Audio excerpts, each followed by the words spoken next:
Good evening, everyone. I'm Marjorie Navarrete, BS Psych 2A from Kinapan Doctors College, and today I'm gonna tackle the effects of religion based on our prof sent us. So he sent us a video, so we'll base it on that.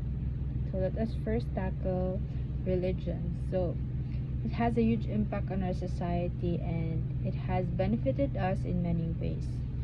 So it's true that religion benefited us in many ways. Me, as a religious person, I go to church, and it gives me or the people something to believe in. And for me, it is wonderful because I meet a lot of people also, a wide variety of people. So there I realized that there are really different kinds of people and different kinds of belief that shapes also of what they are as a person. Now let us go to the positive effects of religion. First is religion promotes harmony. Some characteristics of religion help advance social harmony by assimilating and stabilizing cultures and nations. So religion provides divine authority to ethical and moral principles, which also help promote unity among people. It is true that religion promotes harmony, so it gives peace to its people, its members, and it gives us a set of standards to believe in on what is right and what is wrong. So me, as a member of our church, siguro if I'm not part of a religious group or my religion, siguro I would be a war freak person. I don't I won't show respect to anyone else. So that is something that religion gives to people. It makes people forgive, understand, extend their patience to other people. Next, let us go to it provides moral values. So it is true, yung sabi ko nga kanina, religion gives people a set of standards to believe in what is right and what is wrong. So yun, it solely our values is based on the religions. It is providing moral values. One is able to distinguish right from wrong, good from evil. Yun na nga. It provides a system of reward and punishment that administers and standardizes people's behavior in society.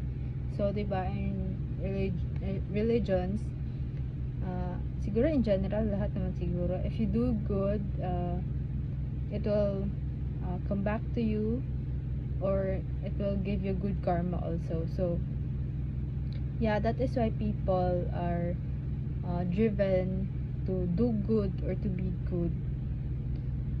And let us go to next. It provides social change. So yun na nga, in the Philippines, the Catholic Church is given much credit for the success of People Power Revolution to oust the President Ferdinand Marcos. So yun na nga, in religion, especially the Catholic Church, since yun sila ang madaming members dito sa Philippines. They are the first ones here in the Philippines. So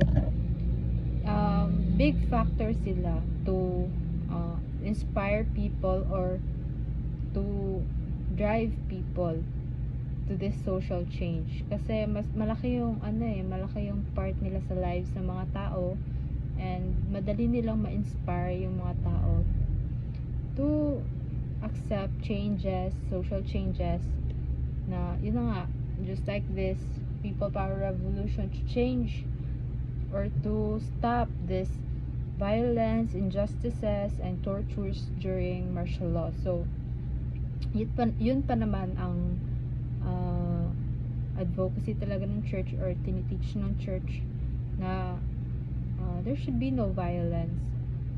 So and there should be equalities also sa lives ng mga tao, kasi each life is precious in the sight of God, diba? So, yun yung gustong change na gawin ng mga tao noon during People Power Revolution. So, the church, it inspired its members to protest against this martial law, kaya yun naging People Power Revolution.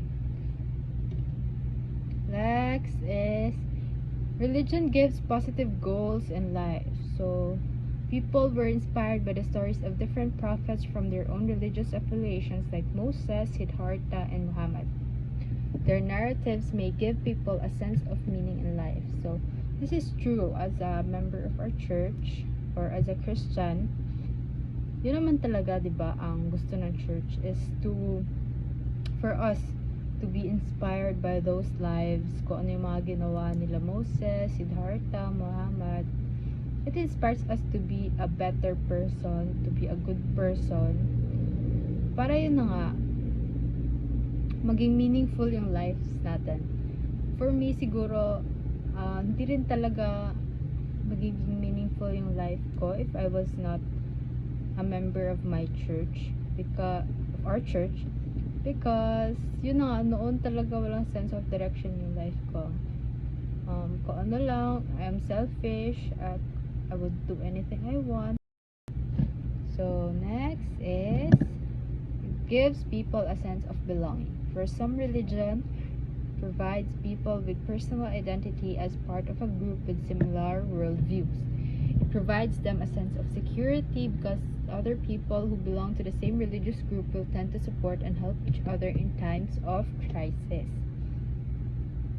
It is true during this pandemic, for example, churches have helped. Meron diba tayo yung community pantry. So here in Kidapawan, there is a pantry sa harap ng Catholic Church.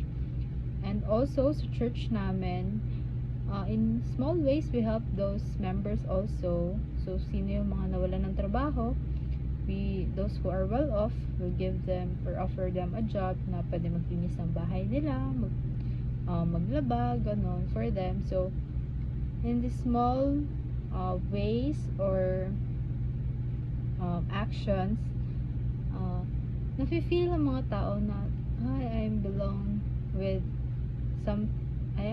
with these people, na hindi sila nag-iisa, ganon. So it is very important that the church is giving this kind of feeling sa mga tao. Also, yung sa mga disasters and yung mga natural disasters, like if there is flood, there is earthquake, diba? Churches gather fundraising, or nagpa-fundraising sila, or they gather donations from their members, then doon nagpapasend sila sa mga victims ng mga crisis na ito. So it is really wonderful that the church is giving us these things, na we are able to help other people, ganon. And lastly is, it reduces the fear of the unknown. So religion provides answer for phenomena and questions that science or reason cannot explain. It provided assurance as to where spirits will go when people die, and reducing people's fear of death as something desirable. So this is very true. Siguro in general pa rin, na gano'n naman talaga, di ba? Ang promise ng churches na if you do good, if you're gonna be good and you will live a meaningful life here on earth, you will have a wonderful life, next life, or you will be with Heavenly Father, and you will have a peaceful life on the next life, ganon. You will not suffer. And it is very wonderful kasi it drives people nga to be a better person here on earth. It drives them to do good since alam nila, it is not unknown to them kung ano yung purpose nila dito sa world. Now let us go to the negative effects of religion. So first is, religion affirms social hierarchy. Some religion affirm social hierarchy, often favoring men and as a result perpetuate to the notion of class or gender discrimination and oppression. Another example is the Confucian emphasis on the relations between the ruler and subject, with former exercising authority over the latter. It is true that some of these issues nag-start talaga sa religion. Di ba makikita naman natin yung mga pare is they have sila talaga yung may mas holds the power sa church, ganon. Sila yung nag-receive ng mga revelation, ganyan. It's not always the women. So, dito pa lang nakikita na natin yung gender discrimination. And itong ruler and subject. So, yeah, usually ganun doon nagsa-start yung oppression na yung rulers, kailangan sila yung sundin. And now let us go to next. Religion causes discrimination. This happens when people do not tolerate religious ideologies different from the one they follow. Religious fanatics can lead to feeling hatred which could lead from the one they follow. So, yun na nga. This happens all the time. Mula noon hanggang ngayon, it never changes.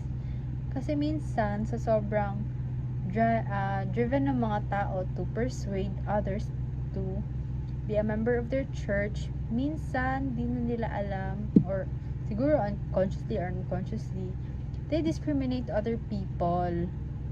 Siguro, usually kasi, yun na nga yung sinasabi ko dun sa answer ko nung last activity ni Sir, na although we expect church to give us peace, to give us unity, minsan, these churches or religions, sa sobrang daming nag-emerge ngayon na beliefs, minsan, or most of the time, it causes conflicts on people na talaga. Kasi, mahirap na, it's hard for people today to respect one another's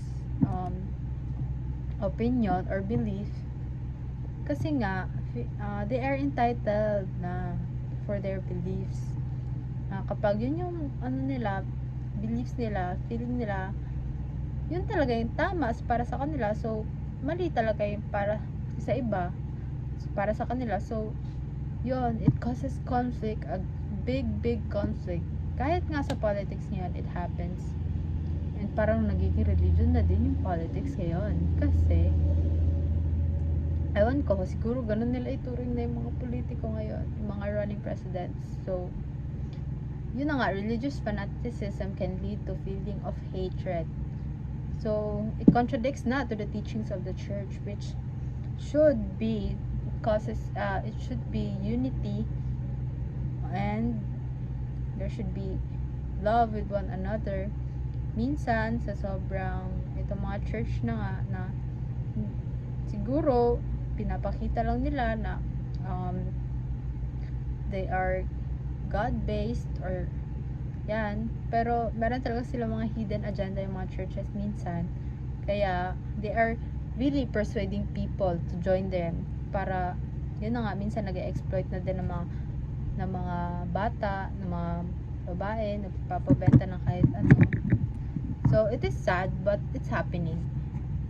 And next, it triggers conflicts and fights. Yun na nga, as it's a never-ending hanggang madaming nag-emerge ng mga beliefs, mga church. It's a never-ending trigger of conflicts and fights. So, in here, religion also has some aspect which makes it susceptible to be a source of conflict or war. Wars have been fought in the name of religion, and this phenomenon continues up to the present time. So, yun na nga yung sabi ko kanina, and I explained kanina na hindi talaga, it will continue to be like this. It will continue to have conflicts and fights as long as hindi ma-realize ng mga tao how important it is to respect others' beliefs or religion. The next is religion as economic tool for exploiting the masses. Religion can be effectively used by the ruling class to maintain a social order that is more favorable to them. The abolition of religion is also needed to liberate the mass from their oppressive state. So, yun na nga. So, itong mga leaders of these churches minsan, yun na nga, nagiging economic tool na talaga siya for exploiting kasi yun na nga yung sabi ko kanina, just like yung some church na exploiting na ng mga children, mga babae, yung mga members nila, pinapabenta nila ng kahit ano, and they manipulate these members to be really under them, to follow their commandments, ganon, mga pinapagawa sa kanila. Yun nga, to maintain a social order that is favorable to them. So, yun, siguro kahit ano na lang pinagsasabi sa kanila ng mga leaders nila or anong pinapromise, kaya na persuade sila, but this is really happening, diba? Alam naman natin yun. And next is, religion impedes scientific success and development. It has often been said that the Catholic Church used to teach that the world is flat and warned people against going to the far away if they do not wish to fall off the edge of the earth. Some of the moral teachings of the religions are deemed by secular communities to be detrimental to development. Yun na nga, kasi sa sobrang traditional ng mga churches na ito, lalo na yung Catholic, because they are the ones na nauna talaga dito sa world. So, one of the nauna. So, yun na nga, medyo not in favor sila minsan sa mga developments. Kasi nga, hindi din nag-aayon sa kanilang mga gusto, or siguro hindi din talaga favorable sa kanila sa mga teachings nila, ganun. So, they are also concerned of the people, siguro, ganyan. Yun na nga, so, nagka-conflict talaga minsan ang scientific success and development. Madaming conflicts ang church and ang science because yun na nga, minsan may mga na hindi ma-explain yung science na minsan nakaklaim ng church na they can explain. It is this and that. So, yun, nagka-conflict talaga. And last is, it obstructs the voice of reason. Religion should evolve and learn to adapt to the ever-changing world. Ancient religious belief and practices which have been proven to be inhumane should be placed with sensible ones.